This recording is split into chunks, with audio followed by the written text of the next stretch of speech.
Hey guys, welcome to Accidents on Trial. Good news and bad news. Good news is I should have a new computer within the next 3 or 4 days.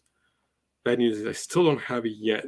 So in case my computer crashes the way that it has been the last couple of shows, I have my phone ready to jump on there.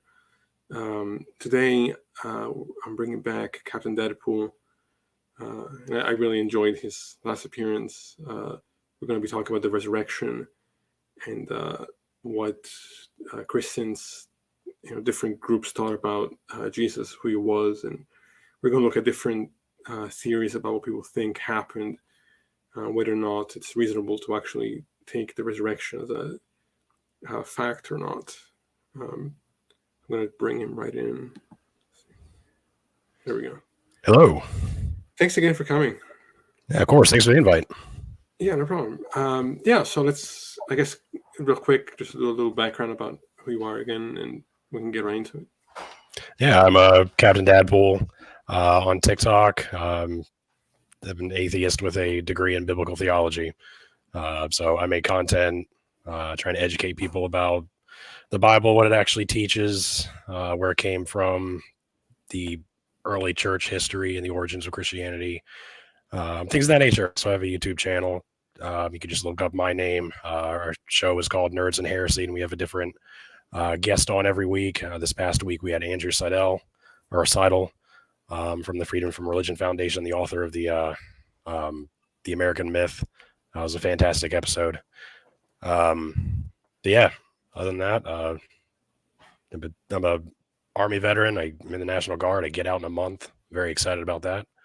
And I'm a stay-at-home dad with a bunch of kids. I also have some bit of a cold, so I may be coughing and wiping my nose here throughout the show, but otherwise I'm in high spirits. Good. Well, first of all, thank you for your service, of course. And in case, for everyone listening, if I freeze up, my computer gives out on me again, I'll be jumping on my phone right away. So hopefully by next week I'll have a new computer and won't have to worry about these technical issues. So to get right into it, I'm in conversation with a lot of Christians who want to make the argument that Christianity is unique in its story and that it's the best explanation for the facts available, for the history available, is that for Christianity to spread the way it did, the resurrection must have happened. And to me, it never makes any sense how they can claim this. Because history, from my understanding, in principle, can't make any claims about the supernatural. History deals with what most likely happened in the past. And you can't even attribute likelihood to something that you haven't shown empirically, scientifically, is an actual phenomena in real life in the first place. And so any person who claims that the resurrection is a historical fact, I think, doesn't understand what history is as a field. Do you agree or not? Yeah, definitely. History cannot attest to any supernatural events. It's not something that's ever been measured, recreated in a lab. It's never been tested. It's never passed the scientific method. So it's not something that can be taken into consideration when trying to determine what actually happened. There he goes. Oh, are we still live? Yeah. I think my camera just turned off. Okay, well, you're still there, so I can keep talking. Yeah, because by definition, a supernatural claim, or in order to verify a supernatural claim, you have to first eliminate all of the naturalistic claims first. And even if we've gone through every option that we can to explain some event that we don't understand, and we still can't explain it, that doesn't mean that there's not a naturalistic explanation that we just haven't figured out yet. Like consciousness. We don't know all the ins and outs of consciousness yet. So theists like to point out, that's evidence of God. String theory. We don't know all the answers to that. God. No. There's other explanations. We just haven't gotten there yet. Right, exactly. And it's always, it seems to me that they want to ignore psychological explanations like wishful thinking or mass hysteria, which are things that even if unlikely, are things that we've actually observed can take place. Bereavement-induced hallucinations. Yeah, and I don't even need to go with the hallucination hypothesis. I think it's more like, you know, like I remember when I was doing some research about just even the term "seen" in the context of the resurrection in the languages of use at the time. It wasn't Mm. just meant physically seen. They also talked about visions. They talked about dreams. They talked about feelings of presence. That's correct. Yep. So how do they go from all those potential explanations, both metaphorical in the Bible and explanations that we can look at psychology, ignore all those things and say, no, the most likely explanation is that this person came back to life? Yeah. I don't see how they can do that other than it's just what they want to be true. Yeah. They want it to be the exception to the rule. Like there's all these other possible explanations. Let's say Jesus was buried in a tomb and his body went missing. Well, his body could have been stolen. The Sumerians believe that Jesus had a twin brother, and that's who they saw walking around after Jesus was dead. Some people will say that he didn't actually die. So there's all these different explanations, and theists will be like, "No, those are ridiculous ideas. That's absurd." Thus, resurrection is the most likely explanation. Like, no, that's stupid. So Yeah. what is the list of explanations that you would provide uh, from your own studies that you think answer the question of what happened to Jesus better than kind of the usual talking points that we hear from Christians? Yeah, so the earliest viewpoint of the resurrection, as far as we can tell, is that Jesus ascended. Um, Puppy, chasing a cat. Um, ah, hold on. Ah, okay, she's up on the desk now, trying to escape the puppy. No. Don't step on any buttons. Get down. All right, it's not kids, it's animals. So as far as good. Oh, sorry. I was just gonna say, like, I'm reading the comments and they're mentioning, Gary Habermas' minimal fact argument. We talk about, Yeah, the grave robbery as unlikely. Like, I can acknowledge it's unlikely, but it's still going to be more likely than a resurrection, just yeah. by in It's unlikely if you posit that there were guards at the tomb. But to my knowledge, Roman soldiers did not guard tombs. Maybe they did. Maybe there's historical accounts I'm not thinking of. But even still, grave robbery was very, very common. There were laws against it. It was punishable by death, even.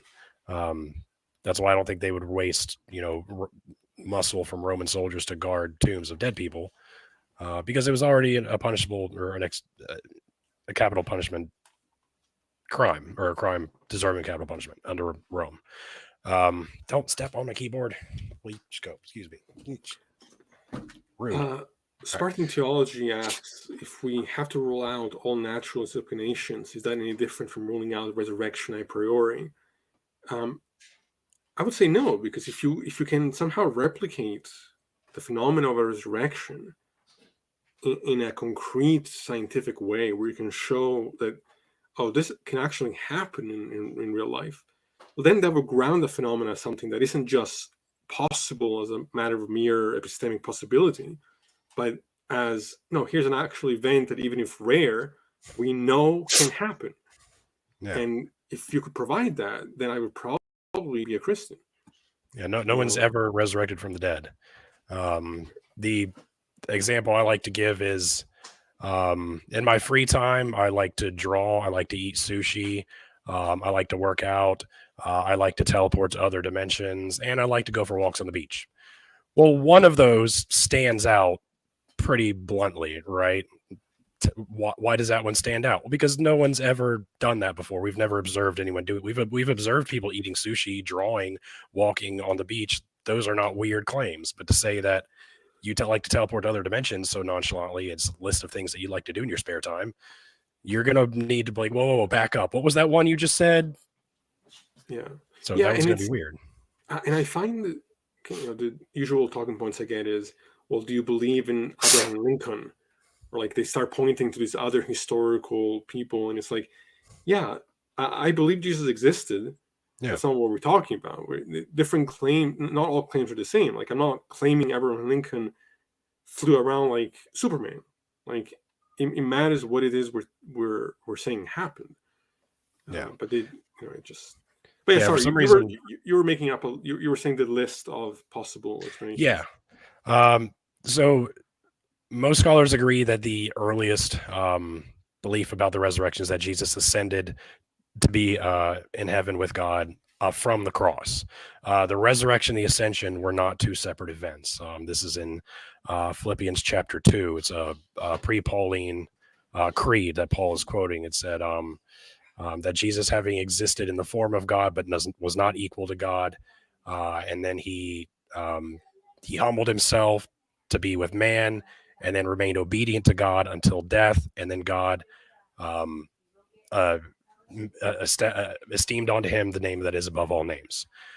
So there is no death and resurrection in that account. Jesus ascends to heaven straight from the cross, and this is on par with what they believed about resurrection and ascension at the time. They were one and the same thing. Romulus, founder of Rome, Caesar Augustus, when the Roman soldiers burned his body, they said they saw him ascend to be with the gods. So all these figures were deified at their death. And there's all these accounts of them, ascending. So the idea is that was what was first believed about Jesus. And then later, a separate resurrection developed. And probably not long after, probably only took 10 years-ish for that to happen, which is actually a long time in antiquity. Much longer for us. Excuse me. But then you have 1 Corinthians 15, which apologists love to quote. This is also a pre-Pauline creed, but it's probably older than the one in Philippians chapter 2. And there is a distinction between the death and the resurrection, the ascension. But over and over again in Paul's letters, he insists that resurrection is spiritual in nature. You are sown in a perishable form and raised imperishable. You are sown in the body and raised in the spirit. That is Paul's idea of resurrection, that he appeared in a spiritual form. Even when in Paul's own accounts, which are of his conversion, which are very different than the ones in Acts. In Paul's own recollections of his conversion, he says that Jesus appeared to him in a revelation. And another time, that was in Galatians. I think in 2 Corinthians, he says, God revealed his son to me in a revelation. Like that's it. There was no like he appeared to me and actually said things. And there's 3 different accounts in Acts, and Jesus actually says things to Paul. In Paul's own accounts, Jesus never said a word to him. He just appeared to him. That's it. Or God revealed him to him. So that would be, again, on you could take that and kind of track how things from there. People started insisting that no, it was more fleshly. Well, how can that be? Because there was kind of so when we think of like resurrection, we tend to think of like spiritual, like a ghost leaving the body, or we think of like a zombie, the actual body raising from the dead and walking around. Well, what we see in the first, few decades after Jesus' death is sort of this like spectrum where they kind of transition from the spiritual portion to the zombified and why resurrection. Why is there this shift? This is because I think so there was a lot of different ideas about Jesus after he died. People didn't know what to think. Different ideas, stories about him spread very fast in all different directions. People developed their own ideas about him. There are Christian groups that believed, they were called the Docetics, or the Docetic Christians. They believed that Jesus was entirely spiritual. And the reason for this is they believed that Jesus was more or less God in the flesh. Maybe not equal, maybe equal. I'm not quite sure. But so they're saying, well, wait a minute. If Jesus was God in the flesh, then he couldn't have felt pain. He wouldn't have had like literal blood of a human. He would have had a human body. So that doesn't make sense. So they started developing this idea that Jesus just appeared in the likeness of flesh, which is what Paul says. He appeared in the likeness of flesh, or in the likeness of man. He didn't appear as a man. He appeared in the likeness of man. That's an important distinction, actually.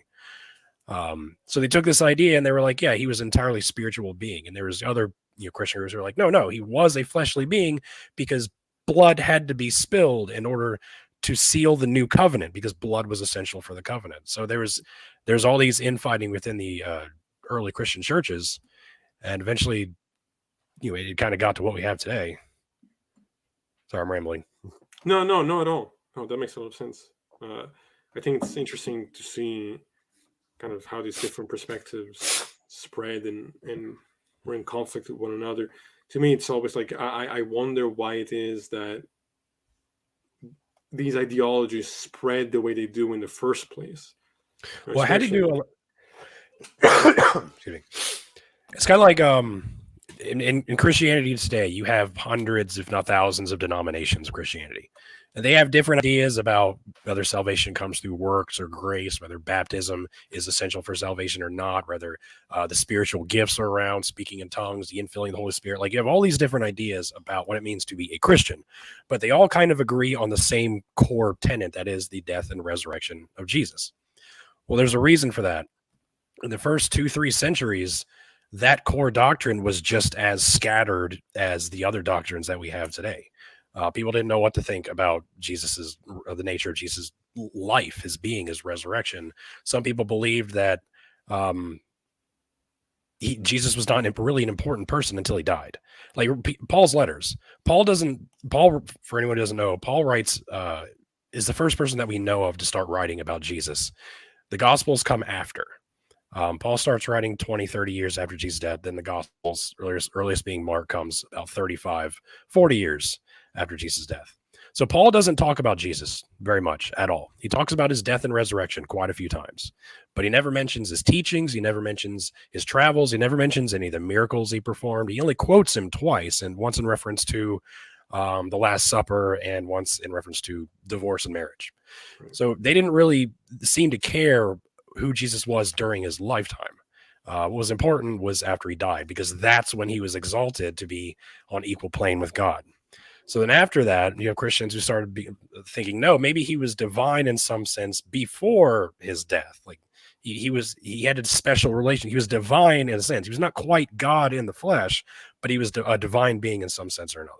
So the Gospel of Mark comes around, and it seems it starts with Jesus' baptism, and that's when God anoints him and empowers him with the Holy Spirit. And God says, "Today you're my son. Today I have begotten you." So that was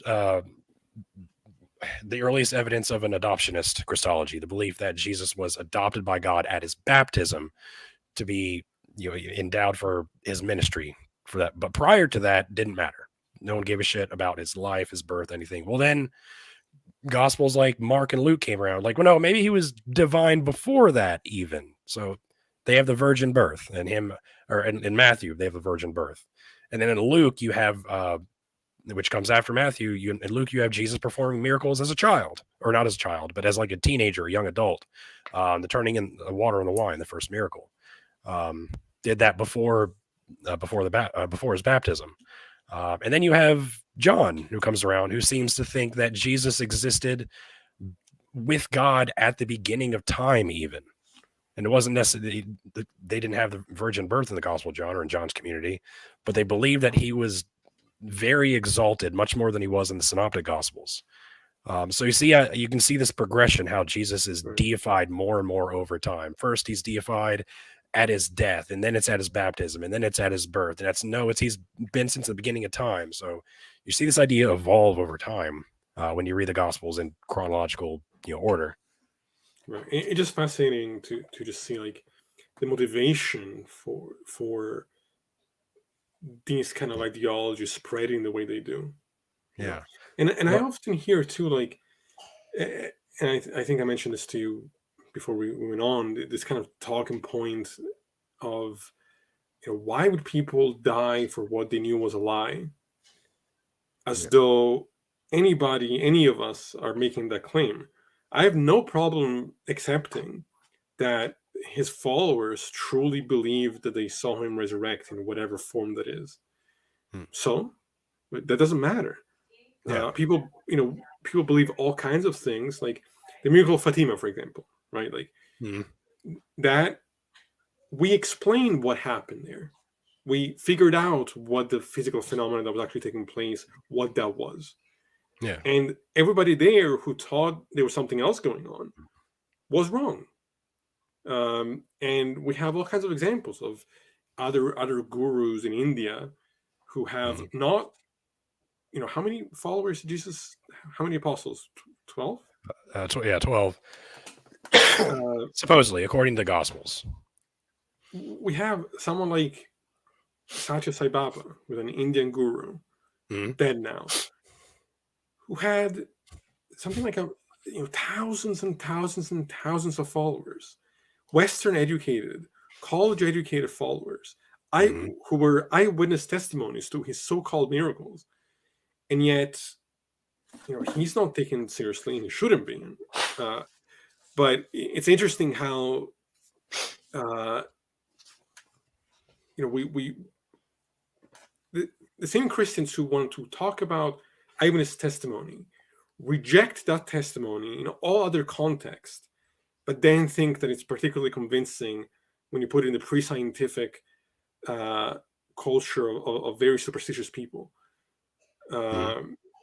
It just doesn't make any sense. Yeah, it's a similar story with Baal Shem Tov, who was a 17th century messianic figure who could do miracles even greater than Jesus. He could fly and teleport, and thousands of people believe this. And there are accounts of these things from, I can't remember if it was eyewitness testimonies or like, it's been a while since I read about him, but like brothers of the eyewitness of his disciples wrote about him in some way. I'm not sure. But like we have like much closer testimonies of his miracles than we do of Jesus. And even prior to Jesus, we have other messianic figures that are written about in Josephus. You have the Egyptian Jesus ben Sadir, who he had thousands of disciples, and he went to perform a miracle, and they were met by the Roman soldiers who killed him and most of the disciples. So yeah, like these messianic figures who amassed large followings, who believed they could perform miracles, was nothing new. Still isn't. Right. And so I guess your explanations would be what, that you think that the body was stolen? No, I don't think he was buried at all, or he was buried in a mass grave, or a common grave is probably a better term for it. So there's in ancient Roman burial, there's a few different practices. There's mass graves, which you kind of imagine a big ditch with a bunch of bodies thrown in, and there's common graves, where it's like a tomb that's dug out of a hole, but it's never made for one person. It's usually made for several people. Or there's like a quarry with like several holes dug into them, and they put bodies in there. So there's all these different methods, but there's no accounts that of someone being taken down off the cross and being given their own tomb. There's one example, I forget, it's discovered in the 1st century, of someone, I can't remember their name now, is like Johanan, something like that. And that's where you have the nail through the heel bone of this person. Well, this person he was in a tomb with like 3 other people, a common grave again. And he was an aristocrat. He was an important person. There were laws where you could request the body of a crucified victim to be given a somewhat decent burial, but you had to be someone of some importance, like an aristocrat, like a soldier, a religious leader, something like that. This would not have been. This was done very, very rarely. We have only a handful of accounts of this ever happening, and it would not have been given for someone like Jesus by someone like Pilate. Pilate didn't give 2 fucks about Jewish burial rites and customs. He didn't. He was the only Roman governor to be exiled, impeached and exiled by the emperor. Like the only one. He was a bad dude. He killed lots of Jews. He raided their temples. He stole their money. He didn't care. So along comes this Jewish messianic figure claiming to be the Messiah or a prophet. There's a couple of different ideas about what he actually thought he was. But Pilate would not have been like, yeah, okay, you can have him. So that, coupled with Paul's own accounts, Again, Paul mentions Jesus' burial and resurrection over and over and over again, but he never mentions a bodily resurrection. He never mentions an empty tomb. He never mentions the account of Pilate giving him the body or giving his disciples the body. Never mentions Joseph of Arimathea, who was the supposed owner of the tomb that Jesus was buried in. And he never talks about this. So it's safe to say that this was an idea that was another one of those ideas that developed later. So what do you say to the Christians who say, if this didn't happen, if Jesus didn't return, why would Christians remain Christian? Why wouldn't the belief have died in that moment? I would say because they very much wanted it to be true. They heard all these stories about him. People were claiming that he was the Messiah. These people were heavily oppressed. They were anxiously waiting for the Messiah to come and rescue them from under the oppressive regime that was Rome. And they thought Jesus was the one. Well, then he died. So now they're trying to figure out why that happened, how that happened. It doesn't make sense. And you have other Jews coming around and trying to use the Old Testament. And Paul does this all the time.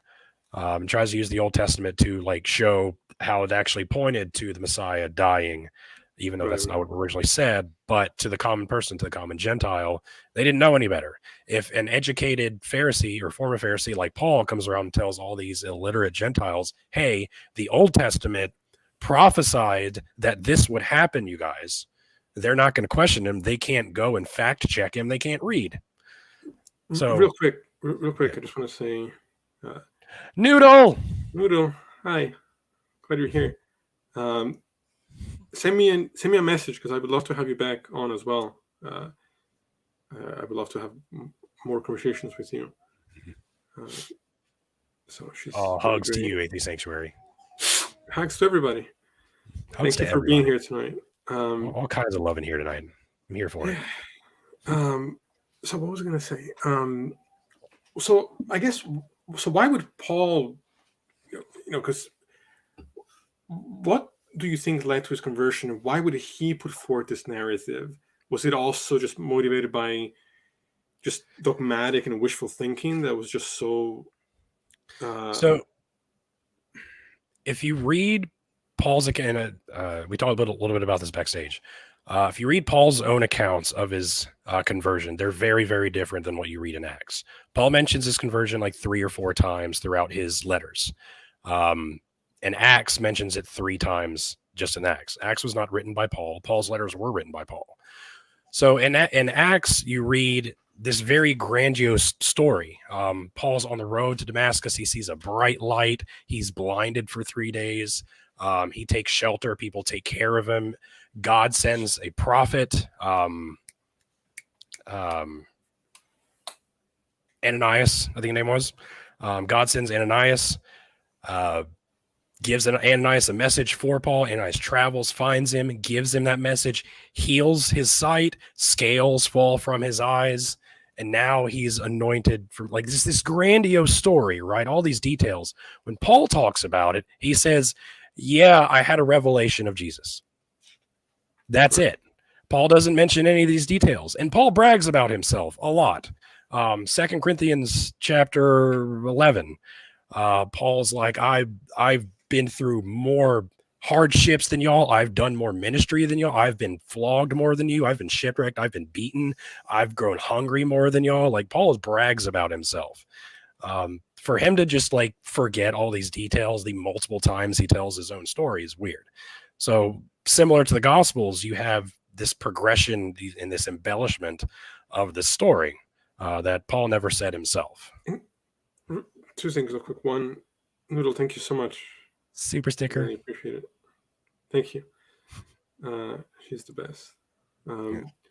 So yeah, I guess this is the thing that I find so interesting. It's this embellishment, the reasons for this embellishment. Is it just to, I guess, maybe manipulate the masses towards these beliefs, or is it just how these stories kind of snowball naturally? That's what I find. Yeah. I have a hard time wrapping my head around. There's another example I want to give regarding to Paul about Paul being a persecutor of Christians. again, and you read in Paul's letters, or you read in Acts, you see that he executed these Christians. He said he had permission from the high priests to arrest them, bind them, and take them into Jerusalem and have them executed. Paul had all these all this authority, which, by the way, doesn't make any historical sense. A high priest wouldn't be able to give someone that kind of authority. Soldiers would arrest these Christians, and you can read in Pliny the Younger, soldiers bring the Christians to him, and he doesn't know what to do with them. He tortures them a little bit. And so anyway, for high priest to give Paul permission to arrest and execute Christians is weird. It doesn't make sense at all.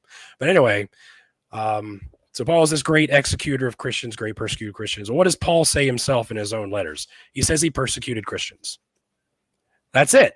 Never says he executed them, never says he arrested them. None of those. He persecuted them. Whatever that means can mean anything. Right. But he never said he executed them. So, you have all these stories that are clearly embellished over time. And that's historically normal. The example I like to give is the famous Viking king Ragnar Lothbrok, right? Definitely a historical figure, definitely a Viking king. Did he slay dragons, though? Right. Yeah, but there's stories of him doing that. Yeah. So, this is on par with how stories about these. This isn't history. This is mythology, kind of mixed in with history. So I guess regular people become mythologized. So your answer to sort of the Christian questioning of, well, why did Christianity become what it is if this didn't happen? And just to say, I don't even worry about an empty tomb or all that. These are all things that have been added later. Yeah. To kind of push forth this narrative for kind of biased and manipulative reasons. Yeah. Sorry, I'm reading the comments. No. Yeah, I wasn't saying Acts was historically reliable, Spartan. I'm saying Acts is not historically reliable. So to clarify, you would say that he would just bury like anybody else. Is that what you were saying? So typically, crucified victims were left up on the cross to be picked apart by scavengers. They were left up there for days and days and days. And this was done as a deterrent to other criminals who aspire to do similar crimes. Even if you were stoned to death, your body would be hung up on a cross for people to watch it rot and decay and get picked apart by ravens and coyotes and whatever. Like this was part of the punishment. It was like the embarrassment of what you were going to suffer after death was part of the punishment. Even like in your life up there dying, you'd be like, fuck, my body's going to be torn apart. I'm just going to be so embarrassing. Like you're worried about that, about what's going to happen to your body after you die. That was a very real concern with them. So that was part of the punishment. So that's typically what was done. In certain instances, there were like rules where you would be, you were supposed to, Jewish laws and written out in Deuteronomy and Leviticus where your body should be taken down before the Sabbath. In those instances, they were, and that's why that's written into the Gospels to suggest that Jesus would have been taken down. But again, Pilate was no respecter of Jewish law and customs. And another interesting thing is when you were crucifixion was designed to be as painful as possible and be drawn out. It's literally death by torture. They did things to make this last as long as possible. So it would take days for you to die.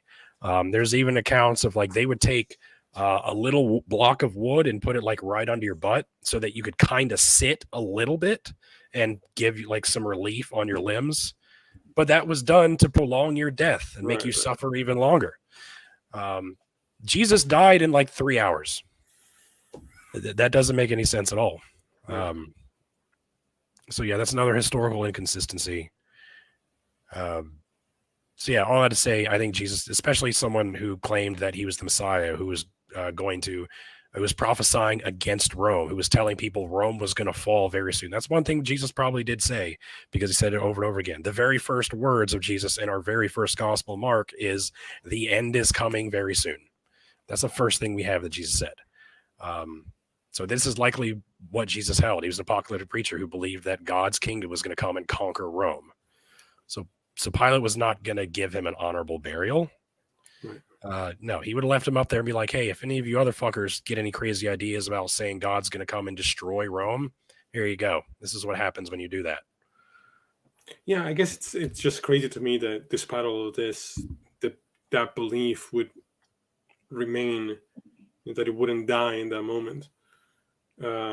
Which is why, like, I think when you want something so bad, to be true, it wouldn't surprise me that even people who are not necessarily mentally ill would start to see visions, would start to feel presences, and yeah. I forget if it was you who mentioned this or if I read it, but wasn't there something that they didn't recognize Jesus at first, and then they realized? So even that to me is like very telling. It's like, no, you've now projected that this person who you thought is the Messiah was this person who doesn't even look the same as he did, and yet we're supposed to believe that it's the same person. Yeah, even when in the Gospels, when Mary sees Jesus after he resurrected, she mistook him for the gardener. She didn't know it was Jesus right away. He looked entirely different. And Paul mentions something similar to when he talks about how our earthly body will decay and we will receive our new heavenly body. And he seems to allude that it will be different. It'll be like a perfect form of ourselves or something when we resurrect. Yeah. So then so that's the other thing, is like, how would they be able to know that this person who they think is the resurrected body of Christ is actually not just somebody else? Yeah. That's hard to say. Yeah, bereavement-induced hallucinations are a very real thing. That's likely what was happening. So yeah, it's even in a group setting, it's entirely likely that a bunch of them, like, you have one person who says he saw something, another person says, yeah, I saw that too, and then everybody else wants in on that. No one's gonna be like, no, you're all crazy. They're all like, yeah, I see it too, you guys. So they all like convince themselves that they believe what's really happening. When Christians say that this explanation is an unlikely one, they're not paying attention to the fact that these kind of phenomena are happening on a daily basis in mega churches. Yeah, organized from people who are known frauds, mm-hmm. Who are doing these kind of things, these fake healings, to make money, and they've been exposed at times. I mean, I watched. I don't know if you know who Darren Brown is. Yes, he's brilliant, and he's this kind of mentalist / magician. Yeah, and he did a whole special about where he trained this guy to kind of infiltrate this church and pretend to be a preacher, and people thought that he was healing. I've heard of this. Yeah, and just by the power of the mind. Wasn't it? Yeah, it was a while back. And if someone who, and then at the end the guy came out against the church that he was there, and was saying, look, if anybody's asking you for money, this isn't what faith is about. And you see, like, all the church people that work there, like, all get quiet and mad that this guy is like trying to take money away from them. But like, that's what I'm talking about. Is like, these are things that are psychological in nature, and we've observed them to be psychological in nature. But Christians just can't wrap their heads around this. And yeah, Spartan Theology asks if you've read Dale Allison's newest book. I have not. Which book is that? Yeah, I'm not sure. I'm sure that he'll send the title. Here it is now. We talked about this briefly last time, but just to go over it again, how would you respond to? And I get this from theists of all religions, but this idea that the Bible had prophesized these events and they've taken place, and so it must be true. How would you respond to that argument? There's a lot of different explanations for this. One is like the prophecies in the Old Testament. The authors in, like, Daniel is probably the best example. You have multiple authors, but all claiming to be the same author, claiming that they're writing before the event happened, and they're thus predicting it, which that's all you have to do. experience an event, write about it, and claim that your writing is prior to that event. That's what happened in Daniel.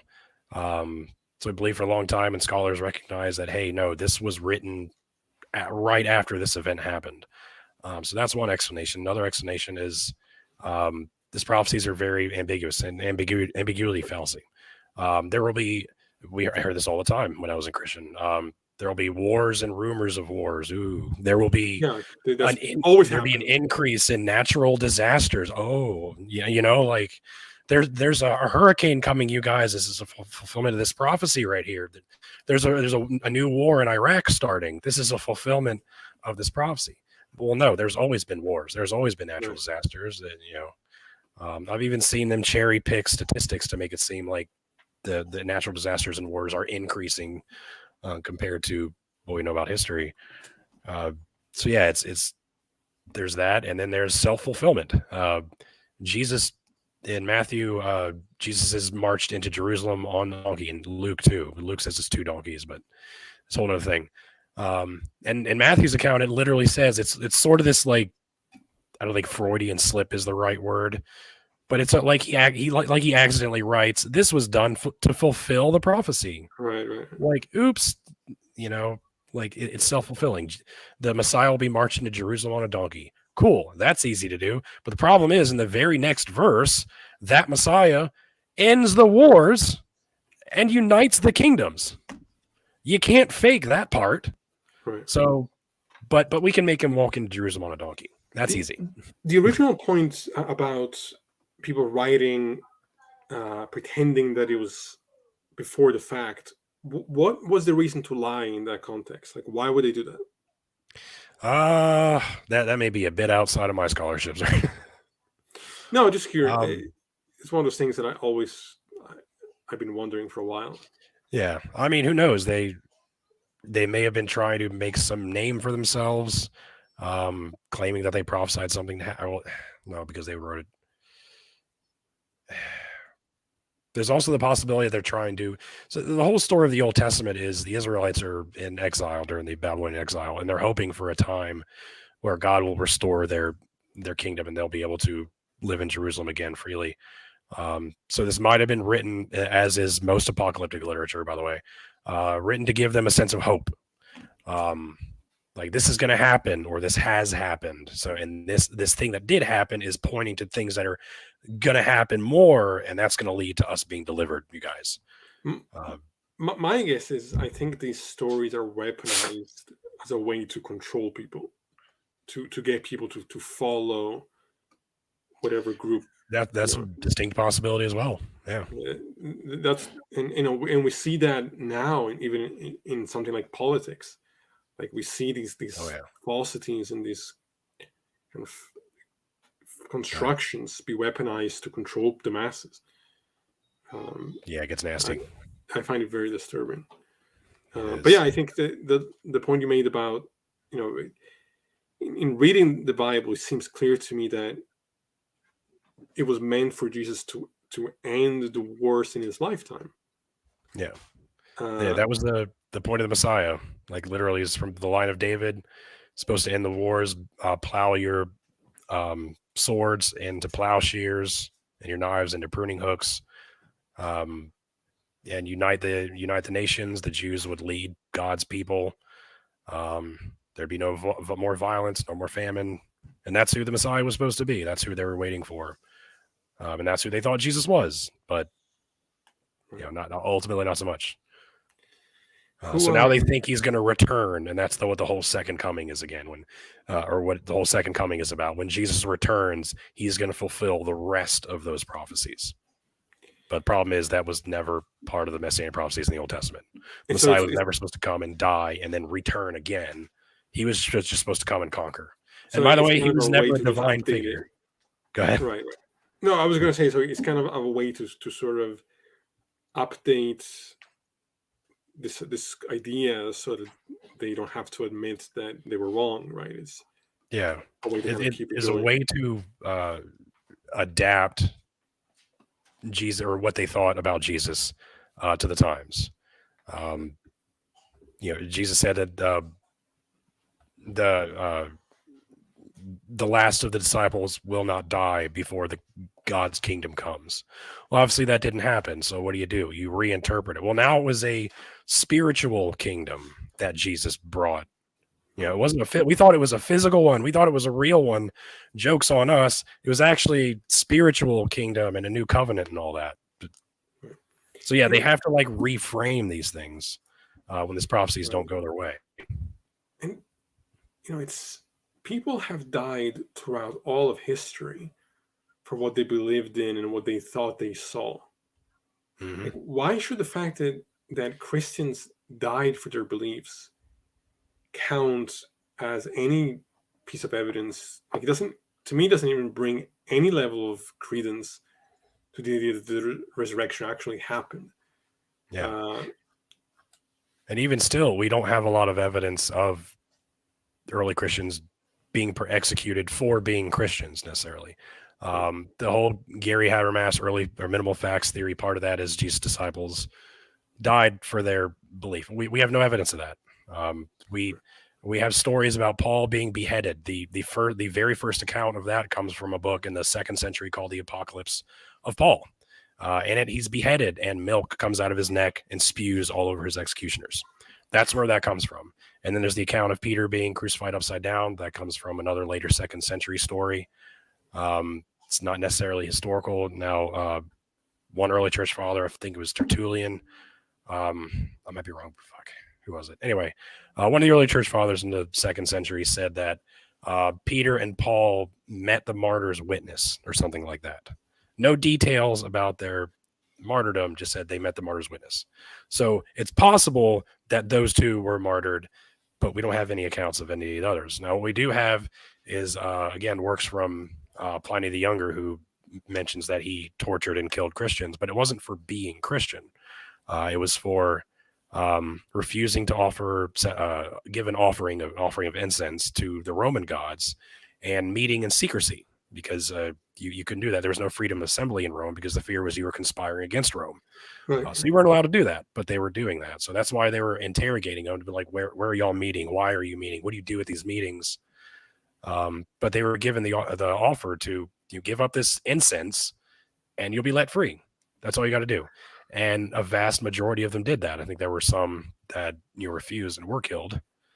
But the vast majority of them were like, yeah, fuck it. Light some incense. I'm done. Right. So yeah, we don't have a lot of historical evidence for that. When I talk to theists, I try to give them all the ammunition that they might want. Like, yeah, so it's not reasonable to think that these stories have much truth value to them. But I always want to say, let's pretend they do. Let's pretend that the 500 witnesses, which was only attested in one document. Yeah, in Acts or 1 Corinthians 15. In an extremely vague way that could mean multiple things. Let's say that they were actually all eyewitnesses.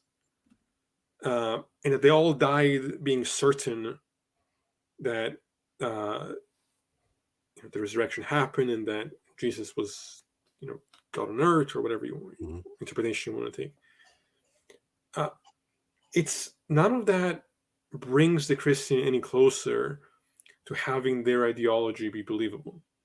Because again, all we have to do is look at psychology and look at history. People are wrong about what they believe in all the time.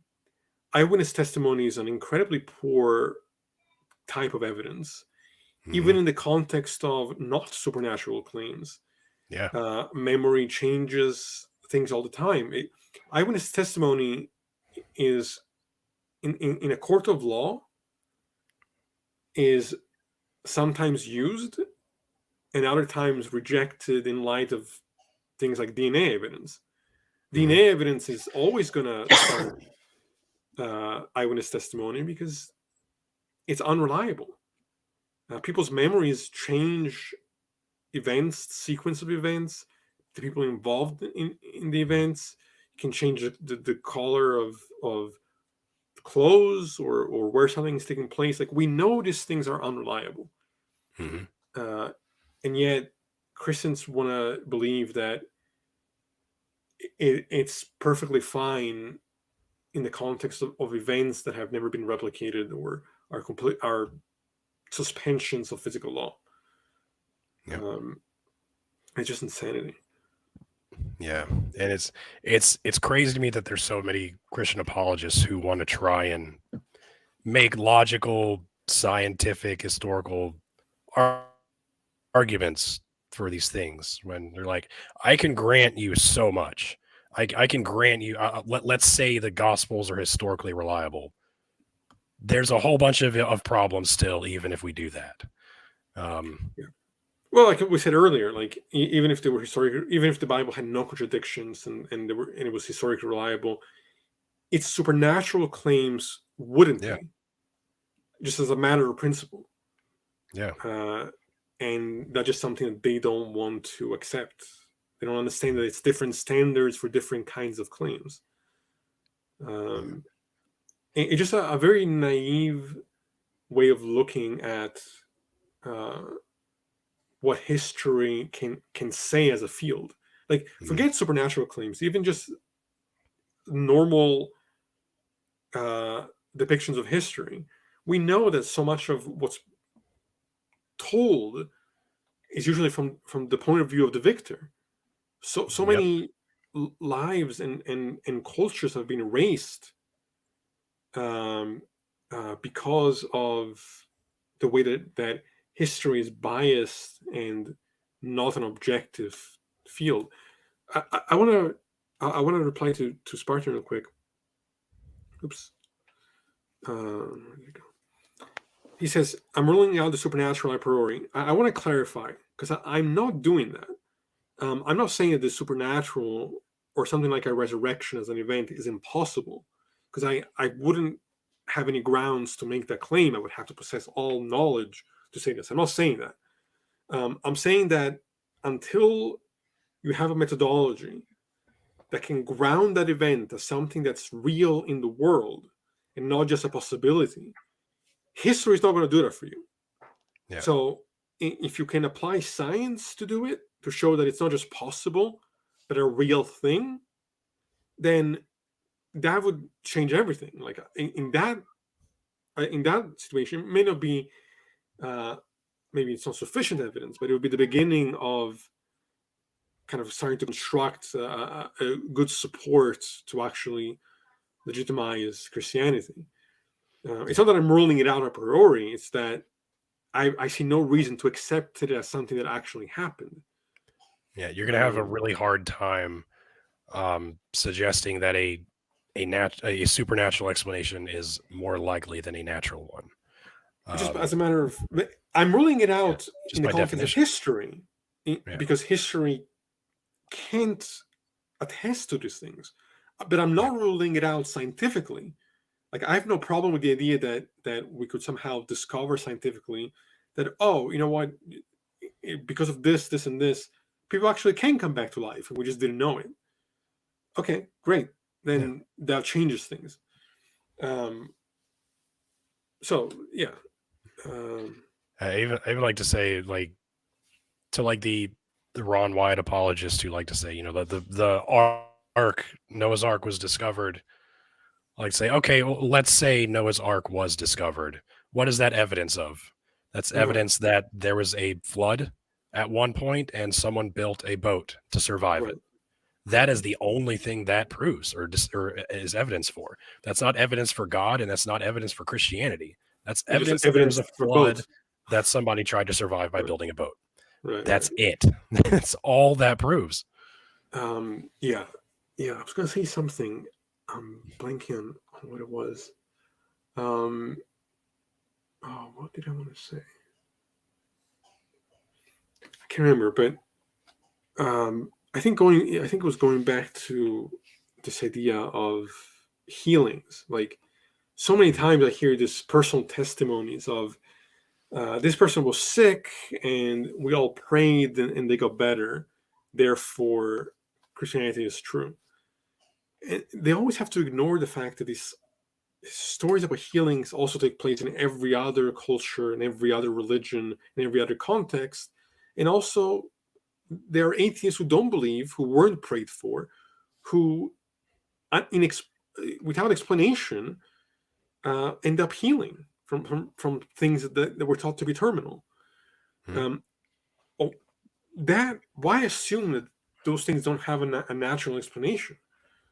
Yeah, the body heals itself all the time. Listen, I grew up charismatic Pentecostal. I've heard every story about like from guys like Smith Wigglesworth, Reinhard Bonnke, guys that supposedly that go to Africa. It's always Africa somehow. Yeah, I don't know right. why. It's always Africa. They go to Africa and they can grow back limbs. Tumors fall off. People, their sights restored. People are risen from the dead. Like Reinhard Bonnke supposedly brought people back from the dead and shit like that. I'm like, but they can't do it when they come over here to the States. And the explanation for that is we don't have the same kind of faith over here that they do over there. It's like, no, they don't have the same kind of cameras over there that we have over here. That's Right. why they can't do it here. Yeah, but you hear all these stories. It's all people taking advantage of people's gullibility. Mm-hmm. And it's just really, really sad.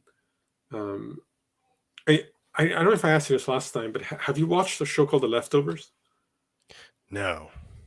I think you'd really like it because it touches a lot on these notions of meaning and religion and like cult behavior and the way Is it on Netflix or anything? It's on HBO, I think it is. Oh. But I think you can like get a free trial for HBO or something. No. It's only 3 seasons long, and it's not like a very long show, but it's phenomenal. Like I think you should watch it sometime because I think it would resonate with you. I just started watching Midnight Mass. Oh, I think I've heard of that. Yeah. I had a ton of people tell me I should watch it, and I finally broke down and did. I'm on like the 3rd or 4th episode. It's really fucking good. Yeah, I'll have to check it out. And if you do end up watching Leftovers, let me know because part of the premise of the show is that 2% of the world population disappear into thin air, kind of like a rapture of sorts, and without explanation. And humanity is left trying to explain what the hell happened. And you get people that try to use religion as an answer. You get people try to use different science or pseudoscience to try to explain what happened. And you just because you don't like humanity. It. Right. Sorry, no, my wife's in the comments. Rachel, she's like, just because you don't doesn't like the show? No. She doesn't like scary stuff, though. It's not really scary. It's not so much scary. It's more of a drama. It's not really scary. Well, the Midnight Mass is. That's what she's talking about. Oh, that's what she's talking about. Oh, okay. Yeah. We've been watching together. She's like, it's not that good. Don't let him lie to you. Okay. Like, just because you don't like it doesn't mean it's not good. Yeah. Scary stuff doesn't usually scare me. I don't know. But guys, if you have any questions in the comment section, I'll be happy to. Yeah. Any questions, fire away. Can't promise I'll be able to answer, but. I know this isn't your background, but just out of curiosity, and it's okay if you don't know how to answer this, but how would you respond to on the Islamic end of things when they want to talk about like linguistic miracles and all that bullshit? Like, yeah, I can absolutely talk about this actually. The problem with it. Oh, sorry.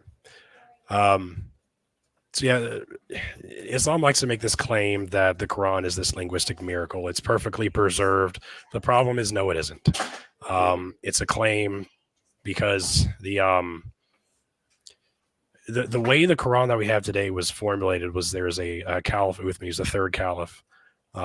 He wanted all of the Quran was spreading, and there were like changes being made due to the different dialects in the area. So he wanted to unify the text. So he called for like every source and every person who had portions of the Quran memorized to come to him.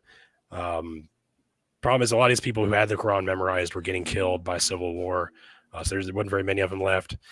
And there was a full Quran called Codex Hafsa that was kept by one of Muhammad's wives. After he died, she kept it in her house. And this caliph wanted that copy but he'd already made it clear he's going to destroy all the others after he unifies the text. And she said, I'll let you use it, but you have to give it back to me when you're done. And he said, okay, he agreed. And he did. He gave it back to her.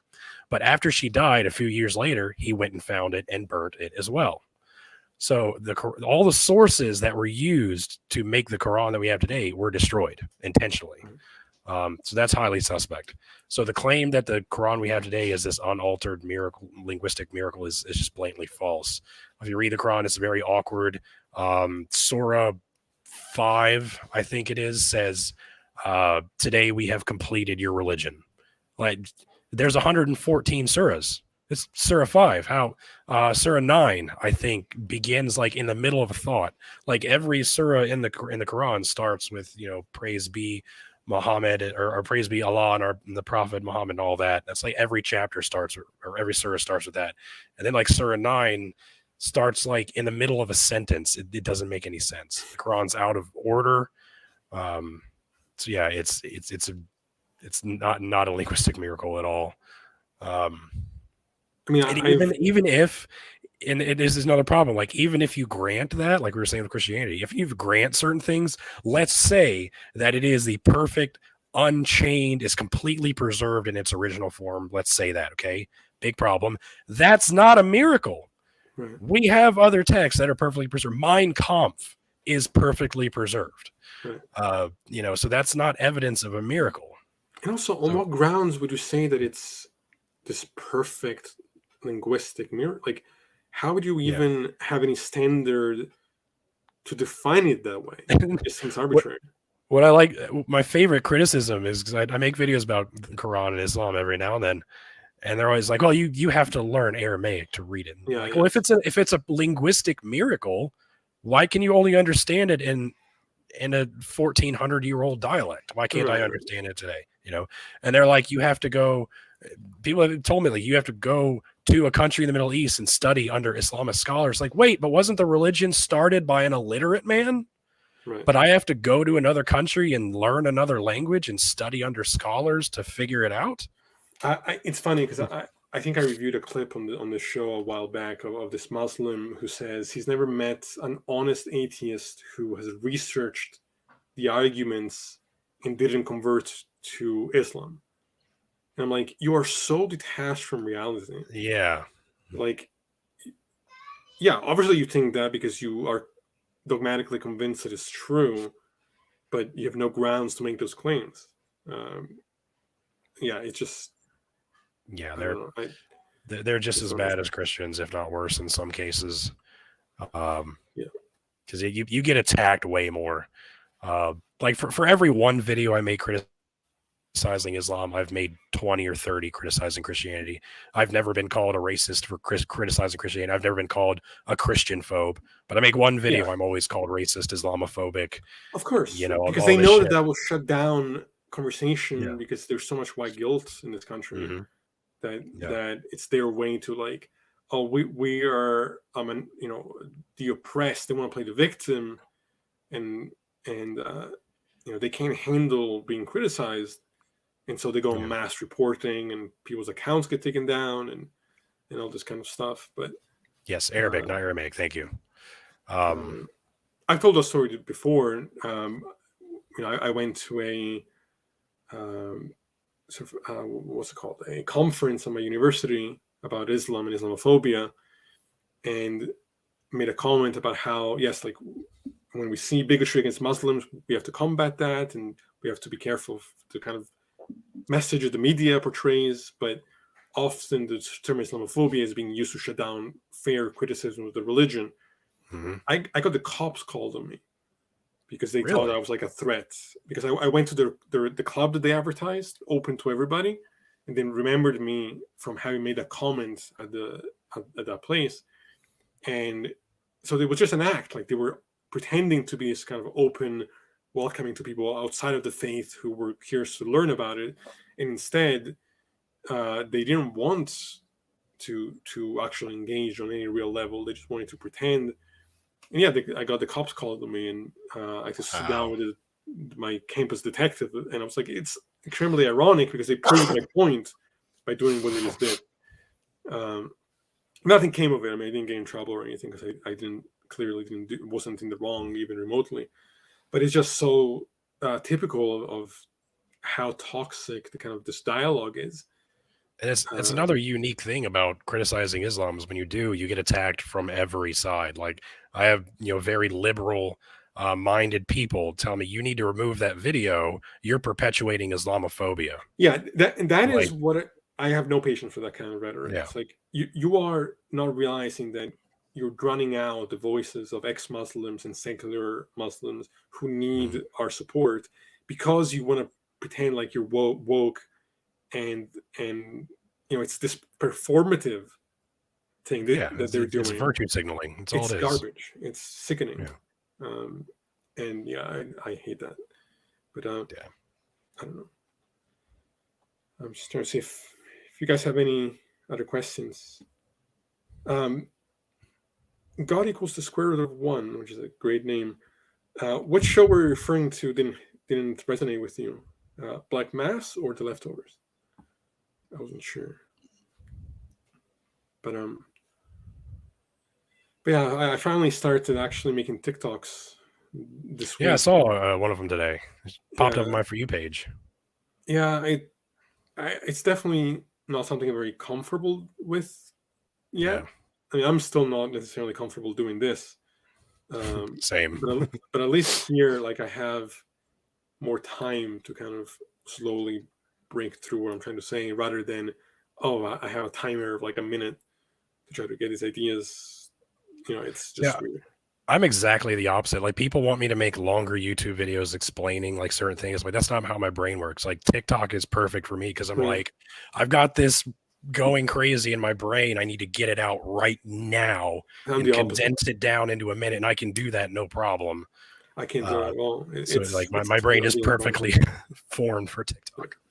I also, for me, it's also this kind of conflicting feelings between like, I really enjoy what I'm doing with this, and I think I'm making a difference, and I want to grow the channel, while also being extremely uncomfortable with the idea of like notoriety or like people know, like the fact that J Mike, for example, has something like I think 15,000 followers on TikTok is mind-boggling to me, and the idea of 15,000 people seeing me makes me nauseous. I can understand that. Yeah. The first time my first video went viral, and I woke up the next morning, and my notifications was like 99 plus because that's the highest number it goes. I was like, and I started getting tons of DMs and shit, and I was like, what the fuck? Oh God! So like so much anxiety, but I got over it pretty quick. Cindy writes, "Thanks, guys. Currently deconstructing and all making perfect sense.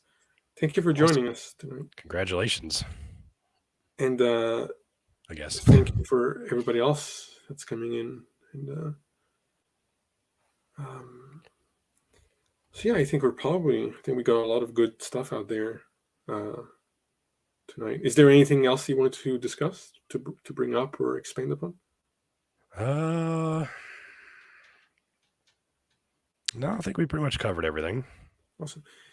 Do you guys have any other questions for us? Or Titan says, let's get Axioms on trial to 30K. That would be insane. YouTube is much more lucrative than TikTok is. So yeah, you got that going for you. Yeah, I mean, even YouTube takes a lot of money out of the percentage. I think Patreon is probably more where it's at. Just finding time to like make extra content on there, especially with I'm trying to finishing up my degree. It's taking forever. So yeah, people keep wanting me to start a Patreon. I'm just like, I don't know what I would do with it. I feel bad because we have a Patreon, but I haven't like really done anything with it yet. Yeah, like I'd have to stay on top of it, and I don't think I could do that. Yeah, at some point I definitely will get to it. Once I finish school, it's basically where I'm at right now. It's hard to produce. Thank you, physics, please. Priority or content that only members get priority to views, because all my shows on my YouTube channel are live. I don't do any pre-recorded ones, so it's like no, same here. I'd have to pre-record them. Yeah. And, well, Thank you, if you Titan. guys, Shameless plug. yeah, thank you. God equals writes, seems like the future of apologetics is pre-sup. Am I wrong? I mean, not from I wouldn't say. I think pre-sup is like the lowest form. I mean, it's like Darth Dawkins. I find it laughable. Any person that has even like a bachelor's degree level of philosophy, like the most introductory type of epistemology, is going to laugh at pre-sups as being complete nonsense. So that only works on people that are so far removed from academia on any level that they don't know quite how to answer the kind of this. Pre-sups are like the modern day. What's the word I'm looking for? I'm blanking. I think I know what you're thinking of. Yeah, I can't believe. I mean, I can't think of the word right now, but it's like essentially it's like being a pseudo intellectual that's just kind of manipulating words rather than actually caring about the truth of what's being argued. Yeah. I can't think of the word. I don't know. I know as soon as I'll end the stream, I'll remember what the word is, because that always happens. Or like 3 a.m. when you're trying to sleep. I know what it is. It's sophistry. That's what it is. That's another word I would come up with. What's that? Sophistry? Yeah. So it's, if you're a sophist, you're somebody that's not really interested in truth. You're interested in kind of winning the debates, even if you have to manipulate what you're saying, and you're doing, you're being manipulative, you're kind of gaslighting and kind of, So Ben Shapiro. Exactly. Well, I actually don't even know if, I don't think he's even smart enough to do it consciously. I think he just an idiot. I think he does it consciously. You do? I do. He's a smart guy. He's got a decent education under his belt. He knows what he's doing. Yeah, I don't know. Every time I see him speak, I mean, he might have the education as far as like the degree and whatnot, but I find him completely unimpressive on every level. But I'm sure there's instances where he does believe his own brand of bullshit, but I think a lot of times he purposefully weaponizes like logical fallacies against, because he goes to college campuses and argues with teenagers, early 20-somethings. Yeah, it's just that doesn't have any actual formal debates. Right, he's had a couple, but they haven't gone well. Right. And most of them haven't gone well. Guys, anyway. If none of you guys have any other questions, we're I think at 1:15 now, just about. Yeah. I want to thank you for coming back on. I think you're doing a lot of good work, and I really enjoy your channel, and you're a wealth of knowledge, and I hope you come back again, because I always try to sometimes I'll have people on that are like don't really have any kind of background in anything. They're just here to kind of share their testimony, which is a good thing on its own. Yeah. But I really do enjoy, I think, more when I can bring scholars on to kind of go more in depth about. I wouldn't call myself a scholar. Stop. You are definitely a scholar. You can call me that if you want to. I won't stop you, but I'm kidding. I'm like half scholar. I'm almost there. It's like I don't like talking about myself, contrary to what it may seem. No, I hear you. So when somebody invites me on the show and like, oh, I want to tell you like your whole story, I'm like, fuck. No, I get what you're saying. Like, that is the least fun thing for me to talk about. I have so much more I want to talk about. Yeah, no, I got you. But yeah, so thanks again, and thank you all for joining us tonight. I think that I'm waiting to hear back from this guy this Christian who was supposed to come on tomorrow. I'm going to double check if that's still going on. If not, I have some ideas. I'm going to do an episode soon where I respond to some comments, as well as a series of emails that I've received. So that'll be coming up soon. And so yeah, just stick around. More content will be coming coming your way soon. And I do have a little plug I haven't announced formally yet. go ahead. Not this Sunday, but next Sunday, I will be on the Atheist Experience. Awesome. Yes. Matt Dillahunty invited me on himself. That's awesome. Imagine my surprise when I got a notification that Matt Dillahunty DM'd me. I was like, what? He was like, hey, you want to come on the AXP? I was like, let me think about it. That's exciting. Congrats. Yeah. I had a meeting with the production team last week, and they taught me all kinds of shit that I didn't know about my own microphone. Yeah. I went through some of that. You have it faced the wrong way. Turn it like this, and like that's much better. I'm like, oh, okay. Yeah, I went through that when I did what was it? Truth Wanted, and we went through some of that. But yeah, that's really exciting. And also, if I remember correctly, I think I saw that you posted that you're going to be speaking at the conference. Yeah, the American Atheist Convention. That's awesome. I got invited to speak there as well.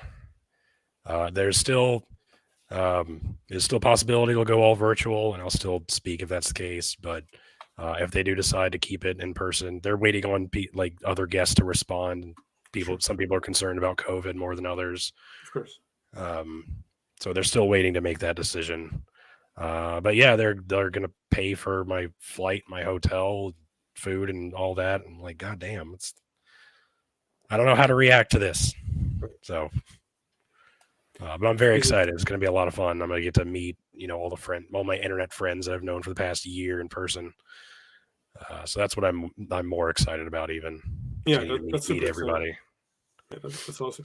Yeah, I would love for everybody to just like meet up sometime, maybe at one of those conferences or some other thing. That'd be really cool one day. Physics Police says that Truth Wanted, that's where he found my channel. That's great. Yeah, that was nice. A fun show for sure. But yeah, so well, guys, I think unless there's any more questions, I think I'll probably leave it there. And I appreciate you coming on, and everybody that joined us tonight. Thank you as always. If you want to support what we're doing, patreon.com/Axioms on Trial. Of course, like and subscribe and all that kind of stuff. And we'll be back with more content. I think either tomorrow or the day after. Like I said, I'm still waiting to hear back from this guy. And I hope you guys are staying safe. I'm looking to how to end. Oh, I think everything's freezing. Can you still hear me? Are you still there? Yep. So you're as bad at ending shows as I am. Yeah, so I'm going back. I'm trying to go to where I click to live stream ending, and my computer decides to start freezing up right as I'm getting to the thing. Yeah. So I'm really bad. I don't know how to end the shows. I'm like, all right, we're at the end. Bye. Usually, Mike is the one that like does the opening and the closing. He's much more comfortable with it. But anyway, I found it. And I think it will work now. So Thanks again, guys, and I'll see you again soon. All right. Thanks.